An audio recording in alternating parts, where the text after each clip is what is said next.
जय Jagannath welcome back to my mini blog. तो आज भिडियोटा मुझे स्टार्ट कर बेंगलोर या भितर मुझे बेंगलोर को आसी सारे।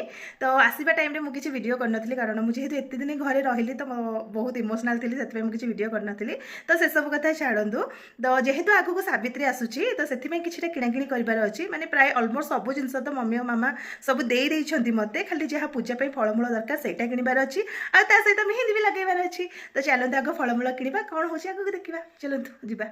तो बाटर गलाबले प्रथम आम ताल देखिलु।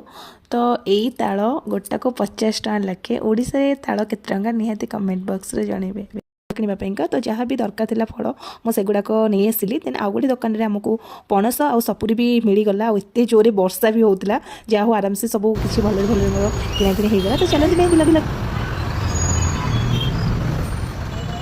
मेहंदी लगेवाईका मो बड़ भौणी घर को आसी जाइली माने मो बड़ पीसी बड़ झी आउ मो पीसा पीसी आउ रोजा आउ पूजा से भी आसते। तो जेहेतु पूजा आसला तो मत पूजा बढ़िया से मेहंदी लगेदेला। आपण मैंने तो देखिपे मेहंदी केते बढ़िया होती। तो मुझे मेहंदी लगे आसी सारे आप देखिथे मो भौणी मत मेहंदी लगे देती। तो मो मेहंदी केमती लगुच आपने निहाती जनइबे आ मेहंदी पाची सारा केम देखा जाऊँगी कल सका देखेगी। Bye bye happy Savitri. तो जेहेतु आज सावित्री व्रत तो मु तो सकाल सकाल पूरा रेडी होगी पूजा जिनस सजाड़ी आम भी चलू पूजा करने। तो चलतु जी केमिति पाग होइछि देखंतु केते जोरे वर्षा माने वर्षा तो हेइनी केते जोरे पवन बहुछि। आपण माने तो गछ गुडा को देखिकी जानि परुथिबे। तो एते जोरे बहुतला आपण माने देखिथिबे बट जा हो वर्षा हो नथिला। तो मु आसिकी पहुंची जाइथिली हमर जगन्नाथ मंदिर रे जोटा कि जिग्नी रे अछि।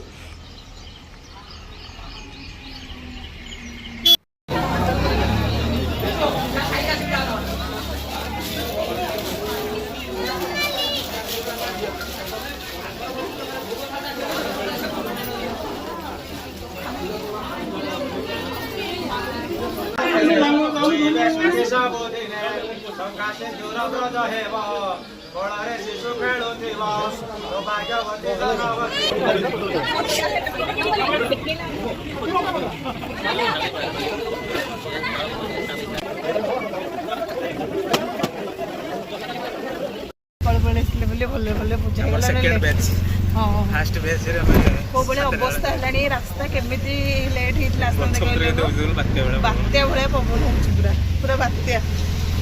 मंदिर फेरला परे मु गोटे पणा प्रिपेयर करी सागुरे। तो आम दु जण यटा को ही खाई। तो मो सावित्री व्रतटा एमती ही थिला। तो आपण मानक जदि मो वीडियो भल लगी तो लाइक शेयर सब्सक्राइब और कमेंट करने को जमा भी भूलिबेनि। Bye bye.